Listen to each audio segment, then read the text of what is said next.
कोटा भारत का एक ऐसा शहर जहां हर गली, हर नुक्कड़ पर सपनों का बाजार लगता है। यहाँ हर साल हजारों बच्चे आते हैं अपने परिवार के सपनों को पूरा करने के लिए। लेकिन इन सपनों के पीछे एक स्याह सच्चाई छुपी होती है जिसे कोई देख नहीं पाता। सूरज और आर्यन दो लड़के अलग अलग शहरों से आए थे। सूरज का सपना था डॉक्टर बनकर अपने गांव का नाम रोशन करना, जबकि आर्यन इंजीनियरिंग करके अपने परिवार की आर्थिक स्थिति सुधारना चाहता था। दोनों कोटा के नामी कोचिंग संस्थान में दाखिला लेते हैं। शुरुआत में सब कुछ ठीक लगता है, नए दोस्त, बड़े बड़े टीचर और हर तरफ पढ़ाई का माहौल। लेकिन जैसे जैसे वक्त बीतता है, दोनों महसूस करते हैं कि यहाँ हर चीज का मोल है, दोस्ती, मेहनत, यहाँ तक कि सपने भी। सूरज कोचिंग के दबाव में टूटने लगता है।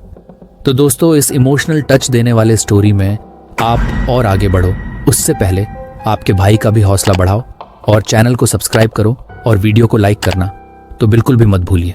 तो चलिए अब कहानी में आगे बढ़ते हैं। 15 से 16 घंटे पढ़ाई, हर हफ्ते टेस्ट और खराब स्कोर उसकी आत्मविश्वास को खत्म कर रहे थे। दूसरी ओर आर्यन ने कोचिंग में एक ऐसा ग्रुप ज्वाइन कर लिया जो कहता था कि पास होना हो तो शॉर्टकट अपनाओ।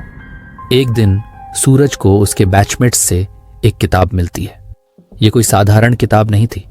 उसके पन्नों में कुछ ऐसा था जो कोटा के अंधेरे सच को उजागर कर सकता था। वहीं आर्यन को उसी ग्रुप के लीडर ने एक स्पेशल पार्टी में बुलाया जहां केवल खास लोग जाते थे। सूरज और आर्यन दोनों एक ऐसी कड़ी में फंसने वाले थे जो उनके जीवन को हमेशा के लिए बदल सकती थी। उस रात सूरज और आर्यन दोनों अलग अलग जगहों पर थे। सूरज अपनी किताब के पन्नों को पलटते हुए किसी खतरनाक रहस्य के करीब पहुंच गया था, जबकि आर्यन उस पार्टी में दाखिल हो चुका था। तभी सूरज के कमरे का दरवाजा किसी ने जोर से खटखटाया। कौन है? सूरज घबराई आवाज में पूछता है। दूसरी ओर पार्टी में आर्यन को एक बंद दरवाजे के भीतर बुलाया गया। आओ, तुम्हारा इंतजार था, एक भारी आवाज गूंजती है। सूरज ने दरवाजा खोला तो सामने हॉस्टल का वॉचमैन खड़ा था। वो बोला, यहां ज्यादा देर तक लाइट ऑन मत रखना। सूरज ने राहत की सांस ली, लेकिन उसकी नजर वॉचमैन के हाथ पर बंधी काली चूड़ी पर पड़ी।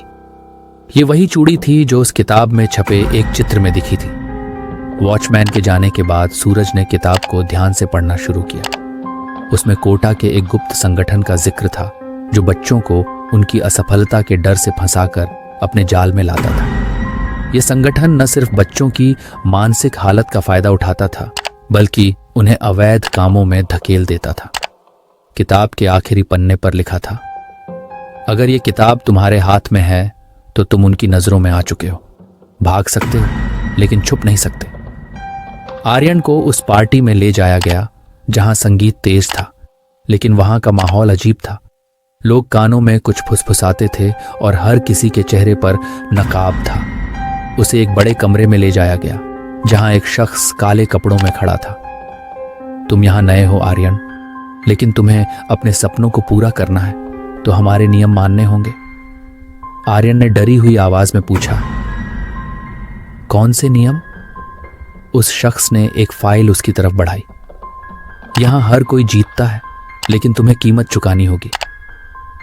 अगले दिन सूरज ने अपने हॉस्टल के दोस्तों को किताब के बारे में बताया, लेकिन किसी ने उसकी बात पर यकीन नहीं किया। तभी उसे पता चला कि आर्यन 2 दिन से क्लास में नहीं आया। सूरज ने आर्यन को फोन किया, लेकिन उसका नंबर बंद था। सूरज ने आर्यन के कमरे में जाकर देखा तो वहां एक चिट्ठी रखी थी। अगर आर्यन को बचाना चाहते हो तो तुम्हें पार्टी के अंदर जाना होगा, यह सिर्फ शुरुआत है। सूरज ने किताब और चिट्ठी को मिलाकर देखा तो उसे एक कोड मिला जो पार्टी की लोकेशन बताता था। वह जान गया कि अब उसे खुद वहां जाना होगा, लेकिन सूरज को नहीं पता था कि जिस रहस्य का वह पीछा कर रहा है वह उसकी जिंदगी के लिए कितना खतरनाक साबित हो सकता है। सूरज को एक चिट्ठी मिली जिसमें आर्यन को बचाने के लिए पार्टी में जाने का इशारा था। दूसरी तरफ एक अनजान मैसेज ने उसे चेतावनी दी थी कि यह रास्ता उसकी मौत का हो सकता है। सूरज ने तय कर लिया कि वह आर्यन को हर हाल में बचाएगा। उसने किताब में दिए गए कोड के आधार पर पार्टी की लोकेशन ढूंढ निकाली। जगह थी कोटा के बाहरी इलाके में स्थित एक पुरानी फैक्ट्री। रात 11 बजे सूरज वहां पहुंचा। चारों ओर अंधेरा था और फैक्ट्री के गेट पर 2 नकाबपोश खड़े थे। सूरज ने झूठ बोला कि उसे पार्टी में बुलाया गया है। गार्ड ने उसकी जांच की और फिर उसे अंदर जाने दिया। अंदर का नजारा डरावना था। तेज म्यूजिक, अजीबोगरीब नकाब पहने लोग और एक मंच पर खड़े कुछ लोग जो नए आने वालों का स्वागत कर रहे थे। सूरज को घबराहट हो रही थी, लेकिन उसने खुद को शांत रखा। तभी एक आवाज गूंजी, आज की रात खास है। नए लोगों का स्वागत किया जाएगा, लेकिन उन्हें अपनी वफादारी साबित करनी होगी। सूरज को एक कमरे में बुलाया गया, जहां उसके सामने वही काले कपड़े वाला शख्स खड़ा था जिसे आर्यन ने देखा था। तुम कौन हो? उस आदमी ने पूछा। सूरज ने झूठ बोलते हुए कहा, मुझे यहां शामिल होना है। मैंने सब कुछ छोड़ दिया है और मैं जीतना चाहता हूं। सूरज को दूसरे कमरे में ले जाया गया, जहां उसने आर्यन को देखा, लेकिन आर्यन की हालत खराब थी। वो घबराया हुआ और बेबस नजर आ रहा था। सूरज ने धीरे से पूछा, आर्यन तुम ठीक हो? आर्यन ने जवाब दिया, भाग जा सूरज, ये लोग हमें नहीं छोड़ेंगे। मैंने एक गलती की और अब ये मुझे अपने जाल में फंसा चुके हैं। सूरज ने आर्यन को बचाने की कोशिश की, लेकिन तभी कुछ नकाबपोशों ने उन्हें घेर लिया।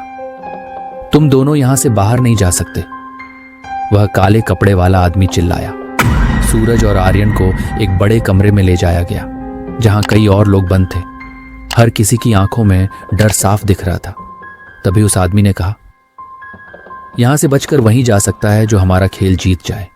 ये खेल आसान नहीं है, इसमें हारने का मतलब मौत है। सूरज ने हिम्मत करके पूछा, और अगर हम खेलने से इनकार करें? उस आदमी ने एक डरावनी हंसी के साथ जवाब दिया, तो तुम्हारा अंत अभी यहीं हो जाएगा।